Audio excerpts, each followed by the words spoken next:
ಅವಾಗ ನೀವು ಒಂದು ವಿಷಯ ಹೇಳ್ಕೊಂಡಿದ್ರೆ ಅಂದ್ರೆ ಮಗು ನನಗೆ ಬೇಡ ಅನ್ನೋ ಥರ ಎಲ್ಲ ನೀವು ಆಕ್ಚುಲಿ ಮಾತಾಡ್ಕೊಂಡಿದ್ರೆ. ಬಟ್ ಅಂದ್ರೆ ಈಗೇನಾದ್ರೂ ಬದಲಾಗಿದೆಯಾ ಆ ಒಂದು ಮನಸ್ಥಿತಿ ಅಥವಾ ಹೇಗೆ ಅಂದ್ರೆ what is your psyche basically ಅಂತ ಅಷ್ಟೇ ಜಸ್ಟ್ ಒಂದು ತಿಳ್ಕೊಳ್ಳೋ ಒಂದು ಕುತೂಹಲ. ಅಂದ್ರೆ ಅದಕ್ಕೆ ಕುಮಾರ್ ಅವರು ಯಾವ ರೀತಿ ಸಪೋರ್ಟ್ ಮಾಡ್ತೀರಿ ಹೇಗೆ? ಬೇಡ ಅನ್ಸುತ್ತಿದ್ದು ಬಗ್ಗೆ ಮಾತಾಡೋಣ. ಅಂದ್ರೆ ಬೇಡ ಅಂತೇನಿಲ್ಲ, ಸದ್ಯಕ್ಕೆ ಬೇಡ ಅಷ್ಟೆ.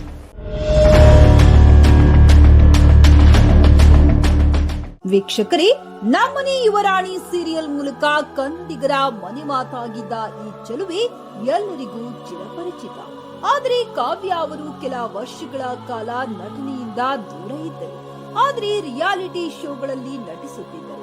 ತನ್ನ ಗಂಡ ಕುಮಾರ್ ಜೊತೆ ರಾಜಾರಾಣಿ ಶೋನಲ್ಲಿ ಸ್ಪರ್ಧಿಸಿ ಕಾರ್ಯಕ್ರಮದ ವಿನ್ನರ್ ಕೂಡ ಆಗಿದ್ದರು. ತದನಂತರ ಸೋಷಿಯಲ್ ಮೀಡಿಯಾದಿಂದಲೂ ದೂರ ಉಳಿದಿದ್ದರು. ಕಳೆದ ಕೆಲವು ಸಮಯದಿಂದ ಕಾವ್ಯ ಮತ್ತೆ ಸೋಷಿಯಲ್ ಮೀಡಿಯಾದಲ್ಲಿ ಹೊಸ ಫೋಟೋ ಶೂಟ್ ಮೂಲಕ ಕಾಣಿಸಿಕೊಳ್ಳುತ್ತಿದ್ದರು. ಇನ್ನು ಕಾವ್ಯ ಅವರ ವೈಯಕ್ತಿಕ ಜೀವನದ ಕೆಲ ವಿಚಾರವನ್ನ ಮಾಧ್ಯಮಗಳ ಮುಂದೆ ಹಂಚಿಕೊಂಡಿದ್ದಾರೆ. ಮದುವೆಯಾಗಿ 3 ವರ್ಷ ಕಳೆದರೂ ಇನ್ನು ಕಾವ್ಯ ದಂಪತಿ ಮಗು ಬಗ್ಗೆ ಆಲೋಚಿಸಿಲ್ಲವಂತೆ. ಕಾರಣ, ಮಗು ಮಾಡಿಕೊಂಡರೆ ಸೀರಿಯಲ್ನಲ್ಲಿ ಅವಕಾಶಗಳು ಕಡಿಮೆಯಾಗುತ್ತವೆ ಎಂಬ ಭಯ ಎಂದಿದ್ದಾರೆ. ಎಷ್ಟು ವರ್ಷ ಸೀರಿಯಲ್ ಅವಕಾಶವಿರುತ್ತದೆಯೋ ಅಲ್ಲಿಯವರೆಗೂ ಮಗು ಬೇಡ ಅಂತ ಗಂಡನ ಜೊತೆ ಸಂಕಲ್ಪ ಮಾಡಿದ್ದಾರಂತೆ ಕಾವ್ಯ ಅವರು.